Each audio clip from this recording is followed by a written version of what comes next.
What up, YouTube? It's Mad Efficient Frags, and right now I'm just sitting in the library. I'll get my rig back together and off, and that's where I sent through my replacement motherboard. I've been waiting like what 4 months to try to find out what's going on with my PC. So tried the RAM, tried the hard drive. So come to find out it was just a motherboard. Thank God for beat codes. It's right here. My AS Rock 970 Pro 3 motherboard. I will be shipping it back, and I will be getting another motherboard shortly. And I will be back on Steam. Right now, I'm here to talk about the performance of the PlayStation 4. I was checking my inbox for YouTube, but somebody was telling me that you cannot beat the performance of a PS4 with an 800 PC. Well, I'm the kind of gamer who doesn't like to just sit down just to be a consumer. I like to be involved with the industry. I kind of like to put my nose where things don't belong. So, as far as the PlayStation 4 performance goes, Killzone Shadowfall multiplayer 720p 60 frames per second. People are telling me it's 7850 in this thing, and it's running. Yes, I understand it. The CPU in there is equivalent to a desktop dual core, but it's only 720p, 60 frames per second. And you mean to tell me the GPU in there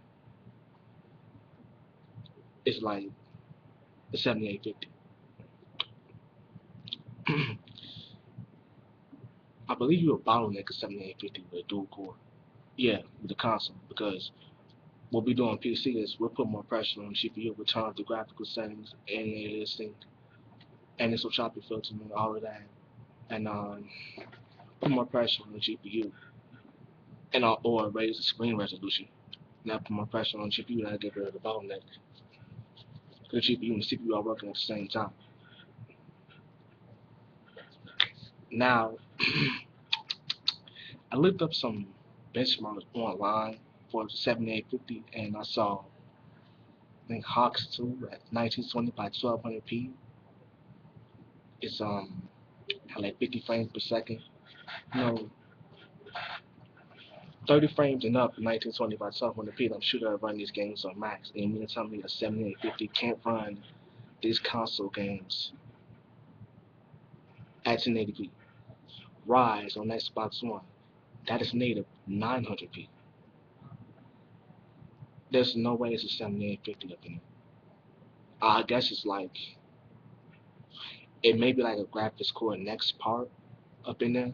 It is, but it would probably perform like a 5000 series.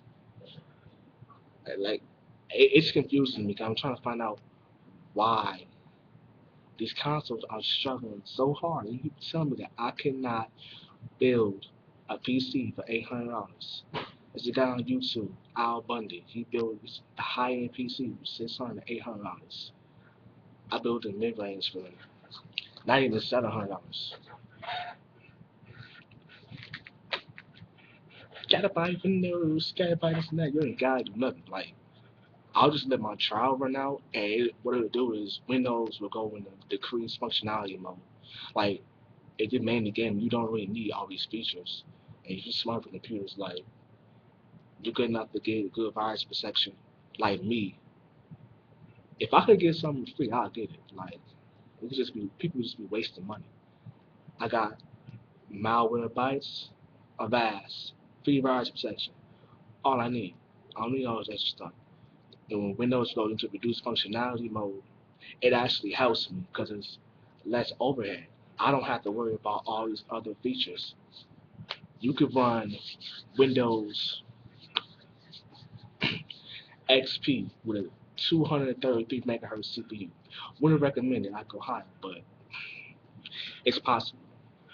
You could run Windows 7 with a 1 gigahertz CPU. Windows Vista you could run with 512 megabytes of RAM. We all know that's pretty cheap on the market. Only the price to be able to, you're paying for the A's and getting DDR suits and shit. But I mean, that's again like $100 off. Microsoft may be like, oh no, we're going to charge them. We're going to make sure there's no way they can get Windows for free. I mean, either way they gonna lose some money because they try to pull that shit. Valve has already got Steam running on Linux like crazy. You got things like Wine HQ. They got Crisis 2 running in Steam. I'm not in Steam, but the Crisis 2 does work for Steam, but in Linux, you know. And the Steam box coming out, Valve's gonna release that. That's gonna have Linux. The storage engine is 14% faster in Linux, so your hardware doesn't have to be as strong as it would have to be in Windows. And stuff like that starts to happen, a lot of Windows is going to really start losing its lion's share on the market really quick.